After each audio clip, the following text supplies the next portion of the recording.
मैं डॉक्टर भामा अग्रवाल आपके अपने यूट्यूब चैनल पर आपका स्वागत करती हूँ, अभिनंदन करती हूँ।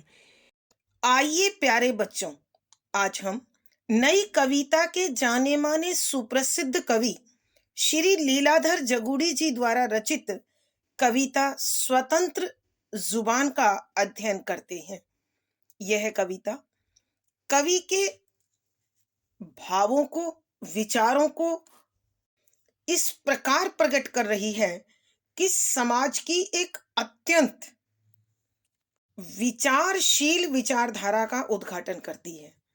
यहाँ कवि कहते हैं कि प्रत्येक व्यक्ति के पास उसकी अपनी एक स्वतंत्र वाणी है, अर्थात वो स्वतंत्रता पूर्वक बोलने के लिए अधिकार रखता है, मगर वह बोल नहीं पाता क्योंकि उसके व्यवहार और कार्यों में, अर्थात कथनी और करनी में जमीन आसमान का अंतर होता है।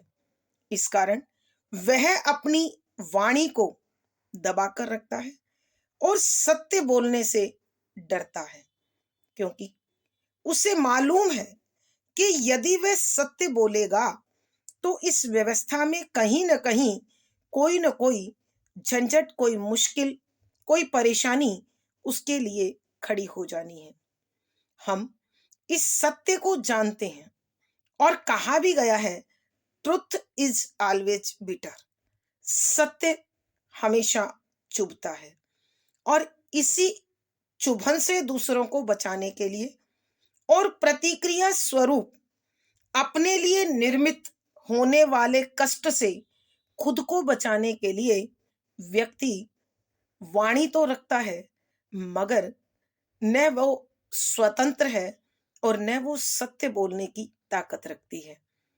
कवि यह बात भी स्वीकार करते हैं कि जब जब व्यक्ति झूठ बोलता है, उसकी आत्मा उसे कचोटती है, उसका मन उसे प्रतिपल चिंतित रखता है, बार बार उसकी अंतर आत्मा उसे सत्य बोलने के लिए प्रेरित करती है, मगर आदमी ऐसा नहीं करता।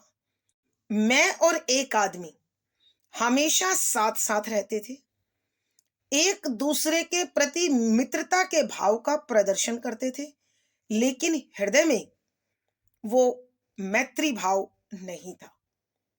इसीलिए एक दूसरे की हम जासूसी करते रहते थे, ताकि हम राज होने के कारण वह मेरे किसी राज को खोल ना दे और मैं उसके राज को कहीं कह ना दूं।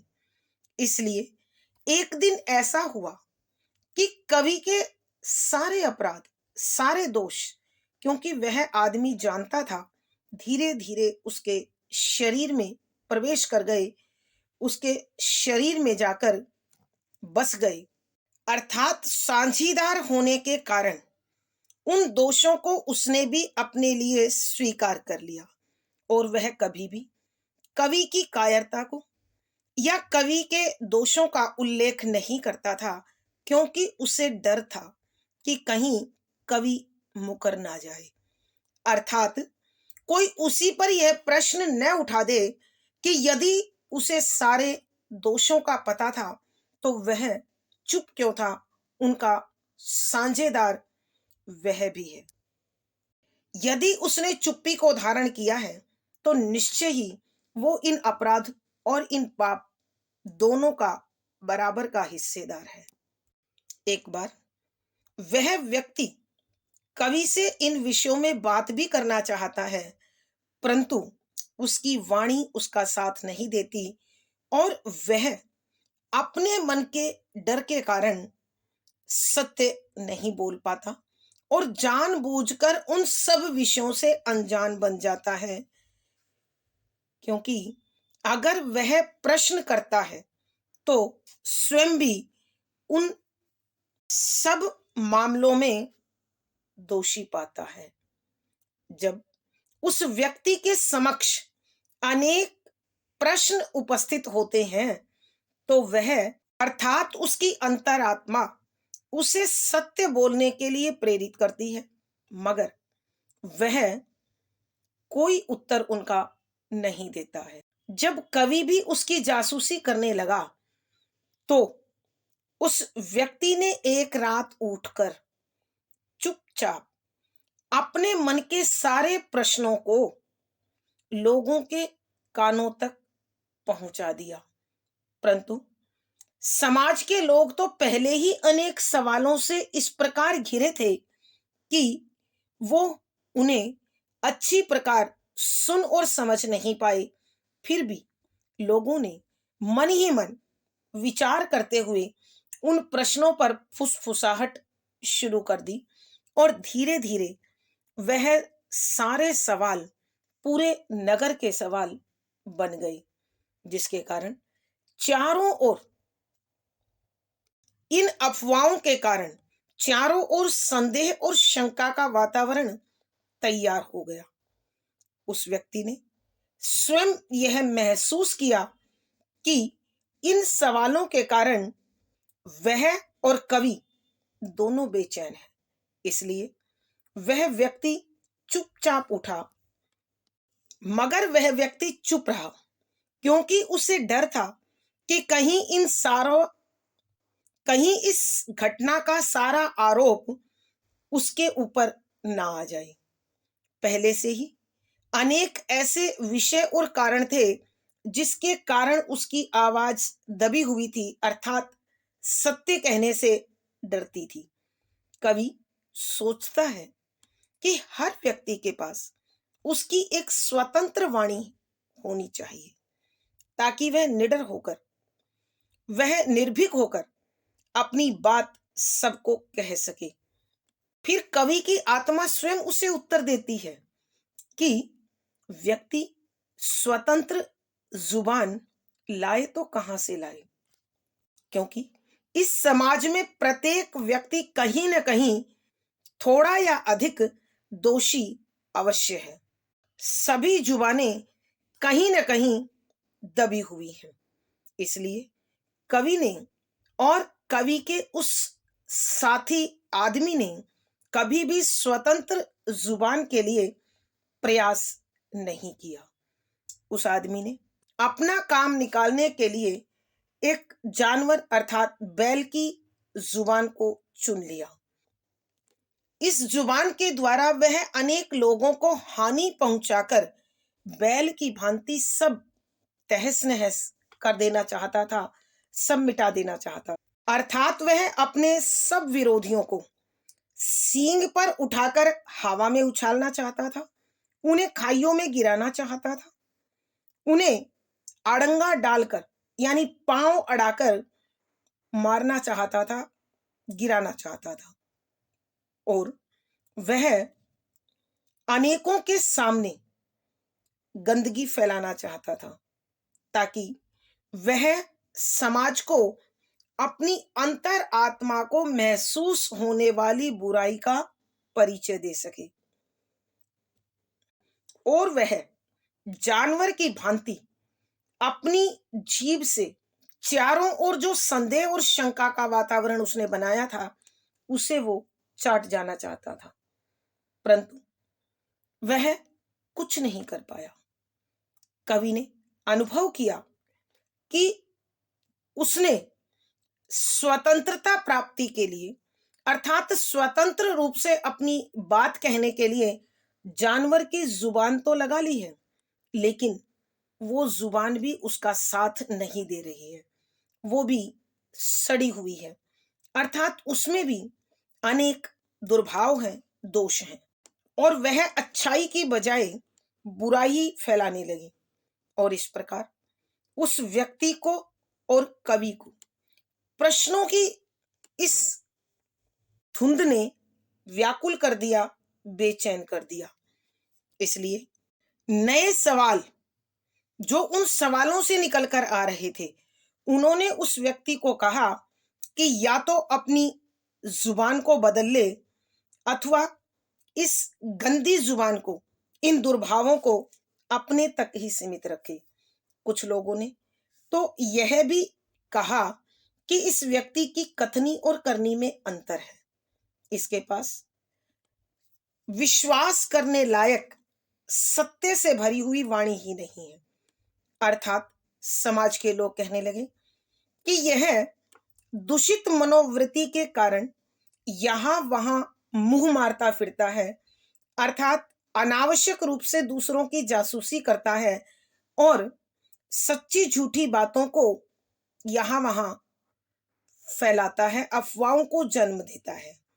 अतः वह व्यक्ति चाहकर भी सच नहीं कह पाया, सही तथ्य नहीं रख पाया, क्योंकि अगर ऐसा वो करता तो खामखा किसी न किसी समस्या से घिर जाना था। एक दिन वह व्यक्ति कवि के पास आकर कहने लगा कि लगता है आजकल समाज में सब सच बोलना बंद कर चुके हैं, क्योंकि सत्य अनेक मुसीबतों का निमंत्रण बन जाता है। अब प्रश्न यह है कि आज हमें यह जानना बहुत जरूरी है कि हमारी सत्य से भरी असली जुबान कहाँ खो गई है। इसलिए कवि उसे समझाते हुए बोले कि आज सन 1974 है और 1947 में भी कोई अंतर नहीं था। अर्थात यहाँ कवि राजनीति पर करारा व्यंग कर रहे हैं कि जिस समय देश स्वतंत्र हुआ तो देश की स्थिति और राजतंत्र उस समय भी विषमता से भरे हुए थे, और आज जब 47-74 बन चुका है तो भी स्थितियां ज्यों की त्यों बनी हुई हैं। बस फर्क इतना आया है कि 47 में 4 बाईं ओर और 7 दाईं ओर था, और अब 7 बाईं ओर और 4 दाईं ओर है।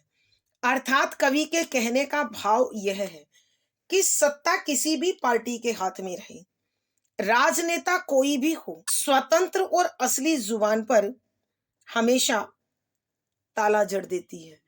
अर्थात संविधान से स्वतंत्रता प्राप्त होने पर भी सत्य बोलने की इजाजत किसी को नहीं है।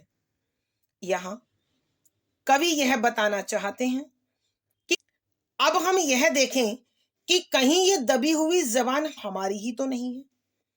यदि यही सत्य है, यह बात अच्छी प्रकार से समझ लेनी चाहिए कि हमारे पास इस दबी जुबान के साथ जीने के अलावा कोई और रास्ता नहीं है, कोई और समाधान नहीं है।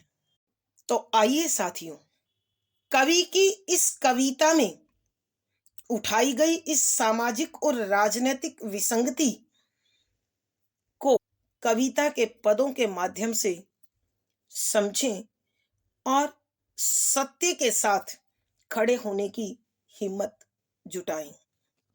पद संख्या 16। वह मेरे पास आया, मैंने उससे नहीं कहा कि तुम्हारी नकली जुबान सड़ गई है। मैंने कुछ और ही कहा, मित्र, इन दिनों सबने अपनी असली जीभ का इस्तेमाल बंद कर दिया है।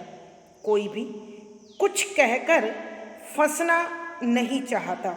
प्रसंग प्रस्तुत पद हमारी हिंदी की पाठ्य पुस्तक समकालीन हिंदी कविता में संकलित नई कविता के जाने माने सुप्रसिद्ध कवि श्री लीलाधर जगूड़ी जी द्वारा रचित स्वतंत्र जुबान नामक कविता से लिया गया है। संदर्भ: यहाँ कविवर श्री लीलाधर जगूड़ी जी मानव समाज की एक अत्यंत विचारणीय दुष्प्रवृत्ति कथनी और करनी में अंतर के कारण अक्सर मानव सत्य से भागता रहता है। यह समस्या प्राय लोकतांत्रिक शासन प्रणाली में राजनीतिक व्यवहार के कारण भी विकसित हो रही है, पनप रही है। कवि ने यहाँ इस विषय को भी उद्घाटित किया है। कवि का एक मित्र जो कवि के साथ उठता बैठता है, वह एक दिन लोगों के समक्ष अपने सत्य को प्रस्तुत कर देता है, परंतु जब उसे लगता है कि उस सत्य के कारण वातावरण में संदेह और अफवाहें उड़ रही है, तो अपनी स्वतंत्र जुबान अपनाने के लिए बैल नामक जानवर की जुबान को अपना लेता है। परंतु सामाजिक प्रतिक्रिया उसके विरोध में होती है और वो न नकली जुबान से कुछ कह पाता है, न असली से कुछ कह पाता है। उसी प्रसंग का उल्लेख करते हुए कविवर लिखते हैं कि व्याख्या शब्दों के अर्थ आवश्यकता के अनुसार वह मेरे पास आया। यहाँ कविवर लीलाधर जगूड़ी जी बता रहे हैं कि जब मेरा वह साथी अपनी किसी भी जुबान से अपने सत्य और मन के कश्मकश को प्रकट नहीं कर पाया, तो अंततः वह इस समस्या का समाधान ढूंढते हुए मेरे पास आया। मैंने भी उसकी नकली जुबान जो उसने बैल की अपनाई थी के विषय में कुछ नहीं कहा और न ही इस सत्य का उद्घाटन किया कि तुम्हारी ये नकली जुबान सड़ चुकी है।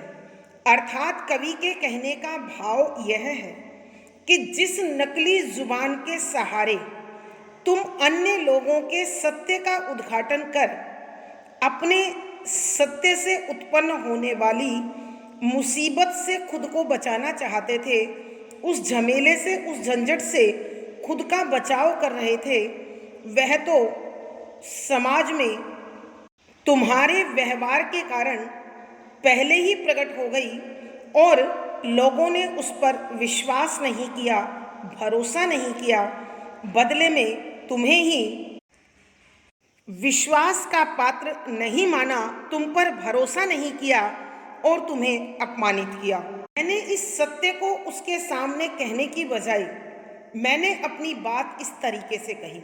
मैंने कुछ और ही कहा कि मैंने अपनी बात को कहने के लिए यह तरीका अपनाया कि मित्र, इन दिनों सबने अपनी असली जीभ का इस्तेमाल बंद कर दिया है कि हे दोस्त, मैं देख रहा हूँ कि हमारे परिवेश में, हमारे वातावरण में, इस समाज में सब लोग अपनी असली जीभ का प्रयोग करना छोड़ चुके हैं।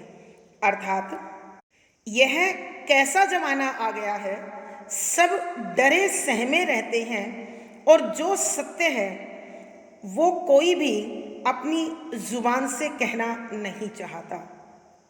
अब ऐसा लगता है कि स्वतंत्रता पूर्वक बात रखने का अधिकार हम सब खोते जा रहे हैं और अपनी अपनी बातों को रखने के लिए किसी दूसरे की जुबान का इस्तेमाल कर अपने आप को साफ बचा लेना चाहते हैं। इस दौर में स्थिति कुछ ऐसी है कि कोई भी कुछ कहकर फंसना नहीं चाहता कि समाज में कोई भी व्यक्ति सत्य बोलकर स्वतंत्रता पूर्वक कुछ कहकर अपने लिए झमेला, अपने लिए बखेड़ा, अपने लिए झंझट, मुश्किल, जटिलता मोल लेना नहीं चाहता। अर्थात कवि के कहने का भाव यह है कि आज के इस समय में सभी व्यक्ति अपना अपना बचाव करने के लिए सत्य से परे जा रहे हैं और जो झूठ भी नहीं बोलना चाहते हैं वो चुप रहकर अपने आप को बचाए रखते हैं। आइए प्यारे बच्चों, हम एक बार फिर इस पद की व्याख्या करते हैं। यहाँ कविवर लीलाधर जगूड़ी जी जब बैल की जुबान लगाकर उनके साथी ने समाज में अन्य सत्यों का उद्घाटन कर अपने सत्य को छिपाने की कोशिश की, मगर दुर्भाग्य समाज में किसी ने भी उसे भरोसे के काबिल, विश्वास के काबिल नहीं समझा और ऐसे में न वो अपनी स्वतंत्र जुबान से कुछ कह पाया अर्थात न कुछ असली जीभ से कुछ कह पाया और न ही नकली जुबान से कुछ कह पाया। और वह चुप होकर वह मेरे पास आया। मैंने उससे नहीं कहा कि तुम्हारी नकली जुबान सड़ गई है, कि वह व्यक्ति कवि के पास आया।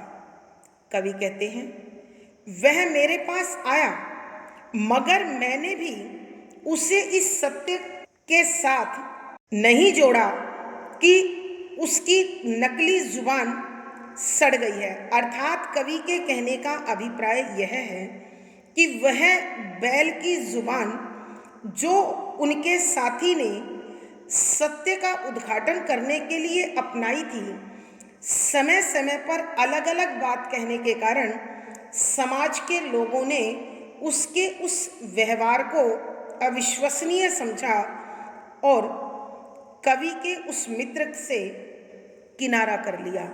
परिणाम स्वरूप कवि का वह मित्र चुप होने को मजबूर हो गया। तो कवि भी यही कहते हैं कि मैं उसे इस सत्य के साथ जोड़कर अपना अपमान, अपने लिए संकट और मुसीबत नहीं चाहता था। मैंने कुछ और ही कहा कि मैंने इसी बात को इस तरीके से कहा कि सत्य भी आ जाए और न उसको बुरा लगे और न मुसीबत में मैं फंसूं। मैंने कहा, मित्र, इन दिनों सबने अपनी असली जीभ का इस्तेमाल बंद कर दिया है कि हे मेरे दोस्त, मैं देख रहा हूँ कि आज ऐसा समय आ गया है, ऐसा जमाना आ गया है, ऐसा वक्त आ गया है कि प्रत्येक व्यक्ति डरा सहमा रहता है और सत्य से दूर भागता है। इसलिए कोई भी अपनी असली जीभ से अर्थात स्वतंत्रता पूर्वक अपनी बात रखने के अधिकार से किसी भी सत्य को नहीं बोलता है और अपने आप को सुरक्षित रखने के लिए वह इस सत्य के उद्घाटन से बचने का भरसक प्रयत्न करता है। कवि यह भी बताना चाहते हैं कि सत्य हम क्यों नहीं बोलते हैं। कोई भी कुछ कहकर फंसना नहीं चाहता कि समाज का प्रत्येक व्यक्ति सत्य का उद्घाटन कर अपने लिए मुसीबत, जटिलता, कठिनाई, बखेड़ा, झंझट या झमेला मोल लेना नहीं चाहता। प्रत्येक व्यक्ति का उद्देश्य अपने आप को सुरक्षित रखना है, अपना बचाव करना है, तनाव से अपने आप को मुक्त रखना है। इसलिए आज की राजनीतिक व्यवस्था कुछ इस प्रकार की है कि जो सत्य के साथ खड़ी नहीं होती है। सत्य हम बोल नहीं सकते, उसके परिणाम से बचने के लिए झूठ हम नहीं बोलते, अपने मन के बोझ से बचने के लिए। इसलिए ऐसी स्थिति में चुप रहना ही सही रहता है। भावार्थ, कवि के कहने का भाव यह है कि कवि का मित्र बेशक उसका अपना था, लेकिन कवि ने उससे भी उसके सत्य को छिपाया, क्योंकि सत्य बोलना आज मुसीबतों का निमंत्रण है। कहा भी गया है, ट्रुथ इज ऑलवेज बिटर। सत्य प्राय चुभता है। विशेष यहाँ कवि ने उस सच्चाई के विषय में बताया है कि वर्तमान दौर की राजनीतिक व्यवस्था हमें सत्य के नज़दीक नहीं जाने देती। परिणाम, कोई भी व्यक्ति सत्य कहने का साहस नहीं रखता है। सरल सहज साहित्यिक खड़ी बोली का प्रयोग है। लक्षणापरक व्यंजना को कवि ने अपनाया है। वीर रस ओज गुण है। मुक्तक छंद गेय शैली और संगीतात्मकता बनी हुई है। यहाँ अनुप्रास, संबोधन, कारण आदि अलंकारों का सुंदर सटीक प्रयोग हुआ है। पद संख्या 17। क्योंकि अब तुम्हारे बारे में सवाल सिर्फ इतना ही नहीं रह गया कि यह आदमी कौन है, बल्कि सवाल यह भी है कि इसकी असली जुबान कहाँ है। इसलिए यह सन 1974 है। पिछली बार सन 47 में केवल 4 थे बाईं ओर, 7 दाईं ओर थे। अब की बार 7 हैं बाईं ओर, दाईं ओर केवल 4 है। प्रसंग पूर्ववत संदर्भ, यहाँ कविवर उस घटना का उल्लेख कर रहे हैं जिसमें कवि का साथी अपनी असली और नकली जुबान दोनों का इस्तेमाल सत्य कहने के लिए नहीं कर पाया और अंततः वह अपने मन के बोझ को लेकर कवि के पास पहुंच गया। तब कवि ने उसे समझाने की कोशिश की कि आज के इस राजनीतिक दौर में सत्य बोलने का साहस करना अपने लिए एक मुसीबत को बुलाना है। इसी तथ्य को समझाते हुए कविवर लिखते हैं कि व्याख्या, शब्दों के अर्थ आवश्यकता के अनुसार, क्योंकि अब तुम्हारे बारे में सवाल सिर्फ इतना ही नहीं रह गया कि यह आदमी कौन है।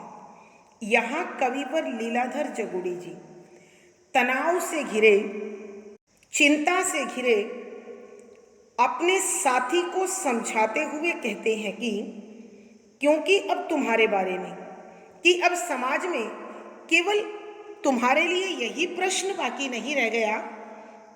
सवाल, प्रश्न सिर्फ केवल कौन कौन है, कहाँ से आया है, कि अब समाज के लोग तुम्हारे विषय में केवल यह नहीं जानना चाहते कि तुम कौन हो, कहाँ से आए हो, कि समाज के लोगों के पास अब इस प्रश्न के अलावा कि यह आदमी कौन है, अन्य प्रश्न भी वो साथ लिए हुए हैं। बल्कि सवाल यह भी है कि वह अब यह प्रश्न भी कर रहे हैं कि इसकी असली जुबान कहाँ है, कि इस व्यक्ति की वास्तविक जुबान कहाँ है, अर्थात इसका वो सत्य जिसे यह छिपा रहा है, वो क्यों छिपा रहा है और वो कहाँ छिप गया है। अर्थात कवि के कहने का भाव यह है कि हे मित्र, आज समाज के लोग सिर्फ तुम्हारा परिचय नहीं पाना चाहते, बल्कि तुम्हारी उस जीव का भी परिचय पाना चाहते हैं जो तुमने छिपाकर नकली जीव अपना ली थी। पर मित्र, सत्य ये है कि हमारी जो राजनीतिक व्यवस्था है वो हमें सत्य के निकट जाने का साहस नहीं जुटाने देती। कविवर उदाहरण देकर समझाते हैं कि इसलिए यह सन 1974 है, कि आज का समय 1974 का है, कि राजनीतिक व्यवस्थाएं चाहे 1947 की हो अथवा 1974 की हो, कोई अधिक नहीं बदली है। अंकों का फेरबदल हुआ है, स्थितियां जो की तो हैं।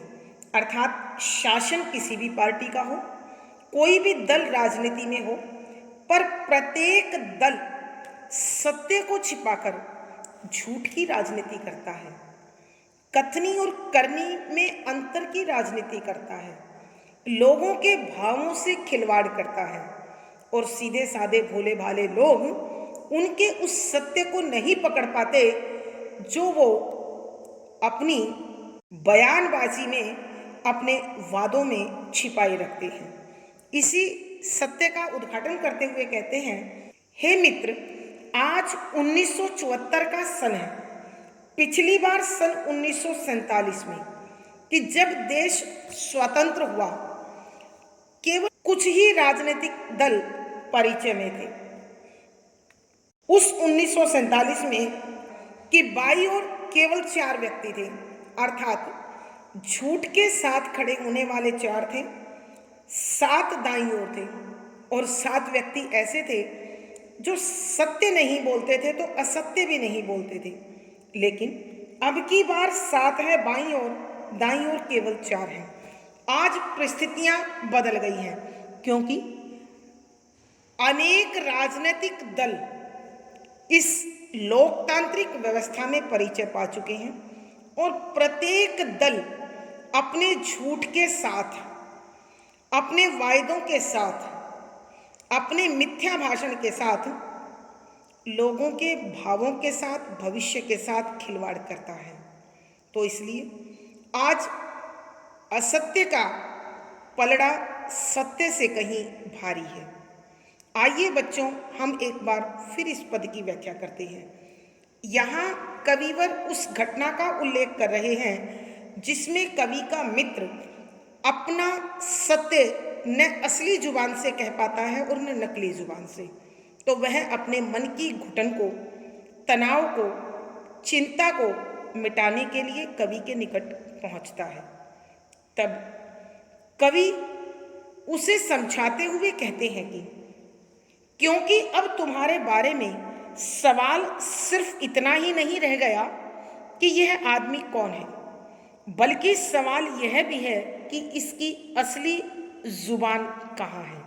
कि हे मेरे मित्र, समाज में तुम्हारी नकली जुबान के कारण अब समाज के लोग केवल तुम्हारा परिचय ही नहीं पाना चाहते, बल्कि यह भी जानना चाहते हैं कि तुम्हारी असली जुबान आखिर कहाँ चली गई, जो तुम्हें अपनी बात कहने के लिए नकली जुबान अपनानी पड़ी।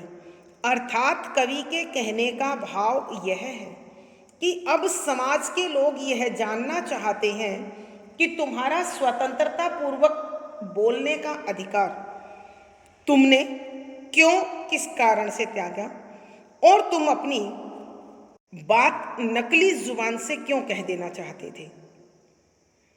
अब कविवर उन्हें आगे समझाते हुए कहते हैं कि इसलिए यह सन 1974 है।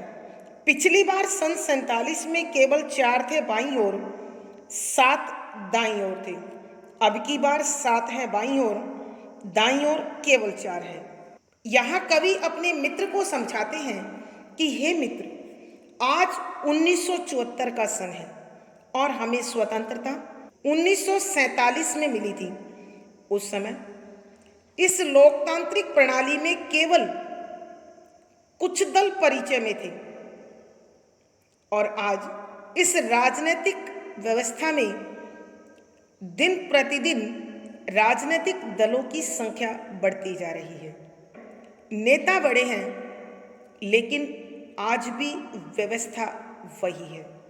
फर्क सिर्फ इतना है कि 47 में 4 बाईं ओर और 7 दाईं ओर थे।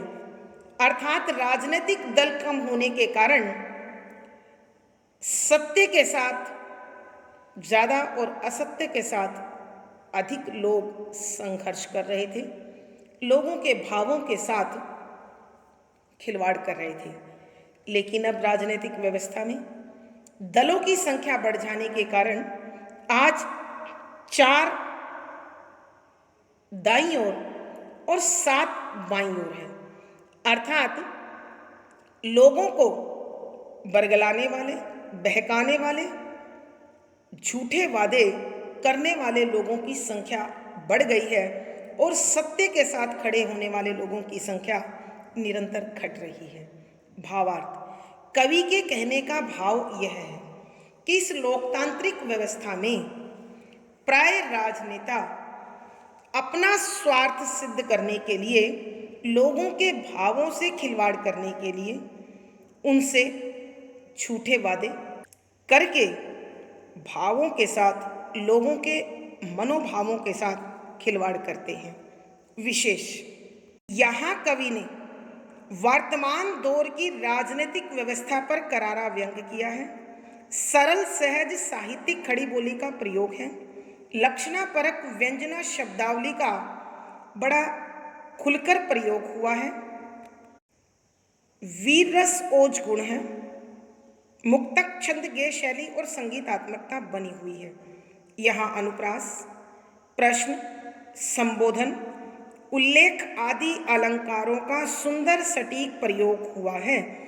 पद संख्या 18।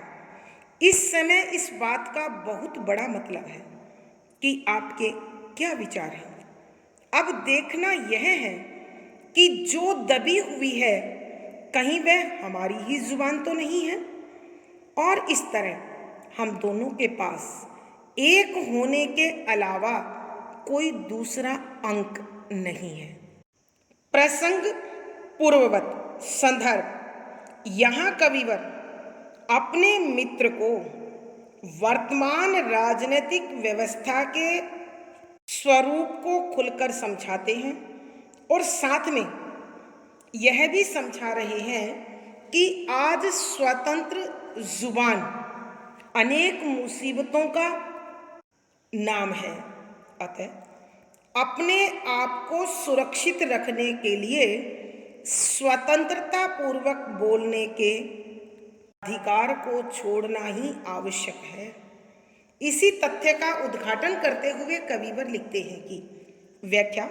शब्दों के अर्थ आवश्यकता के अनुसार इस समय इस बात का बहुत बड़ा मतलब है कि यहाँ कविवर लीलाधर जगोड़ी जी अपने उस साथी को समझाते हुए कहते हैं कि वर्तमान समय जिस राजनीतिक प्रणाली से, जिस लोकतांत्रिक व्यवस्था के अंतर्गत देश का संचालन हो रहा है, प्रशासन चल रहा है, इस स्थिति में इस समय इस बात का बहुत बड़ा मतलब है कि आपके क्या विचार हैं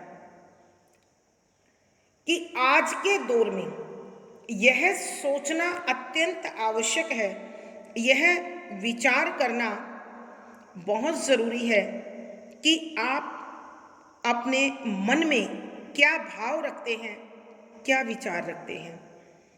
बल्कि हमें इस विषय पर भी बहुत अधिक सोचने की आवश्यकता है कि वह जो दबी हुई है कहीं वह हमारी ही जुबान तो नहीं है, कि जिस जुबान को हमने दबा रखा है, अर्थात जो हम सत्य बोलने से बच रहे हैं, हिचकिचा रहे हैं, कहीं वह हमारी ही जीभ तो नहीं है। सत्य क्या है जिसने हमारी जुबान को अपने नियंत्रण में किया हुआ है। अर्थात कवि कहना चाहते हैं कि अब सबसे पहला प्रश्न ये है जिस पर हम विचार करें कि हमारी बोलने की स्वतंत्रता, हमारी स्वतंत्र वाणी कहाँ खो गई है, या वह स्वतंत्र बोलने से बच तो नहीं रही है। दूसरे शब्दों में हम यह कह सकते हैं कि कवि अपने मित्र से कह रहे हैं कि आज व्यवस्था कुछ इस प्रकार की है, समय की मांग यह है कि न तुम सत्य बोल सकते हो न मैं सत्य बोल सकता हूँ। तो ऐसी स्थिति में हम इस प्रतिकूलता से बचने के लिए चुप रहें, अपनी जुबान को नियंत्रण में रखें, और इस तरह हम दोनों के पास एक होने के अलावा कोई दूसरा अंक नहीं है। कवि समझाते हैं कि ऐसी स्थिति में जब सत्य का खुलकर प्रयोग करने का अधिकार और साहस न तुम में है न मुझ में है, तो अब एक ही रास्ता बचता है, एक ही उपाय बचता है कि हम दोनों सत्य बोलने से बचें, हम दोनों अपनी जुबान दबाकर रखें, क्योंकि स्वतंत्र जुबान अपनाने से हम दोनों किसी न किसी मुसीबत का शिकार अवश्य हो जाएंगे। अतः हमें अपने इस स्वतंत्र बोलने के या स्वतंत्र जुबान का सपना अथवा इसके प्रयोग की इच्छा को त्याग ही देना चाहिए और चुप रहना चाहिए। आइए प्यारे बच्चों, हम एक बार फिर इस पद की व्याख्या करते हैं। यहाँ कविवर श्रीमान लीलाधर जगोड़ी जी अपने साथी को समझाते हुए कहते हैं कि आज के समय की यह सबसे बड़ी मांग है यह सबसे बड़ी आवश्यकता है। इस समय इस बात का बहुत बड़ा मतलब है कि आपके क्या विचार हैं। अब देखना यह है कि जो दबी हुई है कहीं वह हमारी ही जुबान तो नहीं, कि आज के समय में इस बात का कोई अर्थ नहीं है, इस बात का कोई महत्व नहीं है, इस बात की कोई उपयोगिता नहीं है कि आप क्या सोचते हैं, क्या समझते हैं, आपका विचार क्या है। इसकी प्रस्तुति का, इसके उद्घाटन का हमारे पास कोई अधिकार नहीं है, क्योंकि सत्य बोलकर हमें किसी मुसीबत में फंसने से चुप रहना अधिक अच्छा समझना चाहिए। हाँ, आज के इस समय में हमें यह अवश्य देखना है, कहीं वह हमारी ही जुबान तो नहीं। अब देखना यह है कि जो दबी हुई है कहीं वह हमारी ही जुबान तो नहीं, कि जो सत्य बोलने से बच रही है, जो नियंत्रण में है, जो काबू में है, कहीं वो हमारी स्वतंत्र जुबानी तो नहीं है। अर्थात हम अपने सत्य कहने के, स्वतंत्रता पूर्वक बात रखने के अधिकार से वंचित तो नहीं है। और इस तरह हम दोनों के पास एक होने के अलावा कोई दूसरा अंक नहीं है। अर्थात कवि यह समझाना चाहते हैं कि आज की राजनीतिक व्यवस्था, वर्तमान समय की प्रशासनिक व्यवस्था कुछ इस प्रकार की है कि कोई भी व्यक्ति स्वतंत्रता पूर्वक सत्य बोलकर अपने लिए कोई समस्या खड़ी करना नहीं चाहता। अतः कवि अपने मित्र को समझाते हैं कि हे मित्र, न तो सत्य खुलकर तुम बोल सकते हो और न ही मैं बोल सकता हूँ। तो ऐसी स्थिति में हमें एक होकर, अर्थात चुप रहते हुए, अपने आप को सत्य और स्वतंत्रता पूर्वक बोलने के अधिकार का प्रयोग कर, यहाँ कविवर अपने मित्र को समझाते हैं कि आज के समय में न खुलकर सत्य तुम बोल सकते हो, न मैं बोल सकता हूँ। अर्थात हम दोनों अपनी स्वतंत्र वाणी का इस्तेमाल नहीं कर सकते। ऐसी स्थिति में हमारा एक ही रास्ता बचता है, हमारे लिए एक ही उपाय है कि हम दोनों एक रहें, अपनी अपनी वाणी को नियंत्रण में रखें, सत्य से बचें, ताकि हम भविष्य में किसी समस्या का शिकार ना हो जाएं। अन्यथा हमारे लिए समस्या इतनी बड़ी होगी कि हम खुद को बचा नहीं पाएंगे। भावार्थ, कवि के कहने का भाव यह है कि आज की राजनीतिक व्यवस्था के कारण हमें अपने आप को स्वतंत्र वाणी से बचाना चाहिए। विशेष यहाँ कवि बता रहे हैं कि वर्तमान समय में प्रत्येक व्यक्ति अपनी स्वतंत्रता पूर्वक सत्य कहने के अधिकार को खो चुका है और वो सत्य बोलने से बचता है ताकि किसी मुसीबत में न फंस जाए। सरल सहज साहित्यिक खड़ी बोली का प्रयोग है, लक्षणा परक व्यंजना का खुलकर प्रयोग हुआ है। यहाँ शांत रस प्रसाद गुण है, मुक्तक छंद गेय शैली और संगीतात्मकता बनी हुई है। यहाँ संबोधन, अनुप्रास, प्रश्न, कारण, उल्लेख आदि अलंकारों का सुंदर सटीक प्रयोग हुआ है। इस पद के साथ ही बच्चों हमारी यह कविता पूर्ण होती है। आज की कक्षा में इतना ही। अगली वीडियो में फिर मुलाकात होगी। पिछली वीडियो का लिंक आपको डिस्क्रिप्शन बॉक्स में मिल जाएगा। आशा है पढ़ा गया विषय आपको समझ में आया होगा। अपने भाव में विचार कमेंट बॉक्स में लिखें। वीडियो को लाइक करें, शेयर करें और चैनल सब्सक्राइब करें। आपका दिन और जीवन मंगलमय हो, इसी शुभकामना के साथ आभार, धन्यवाद।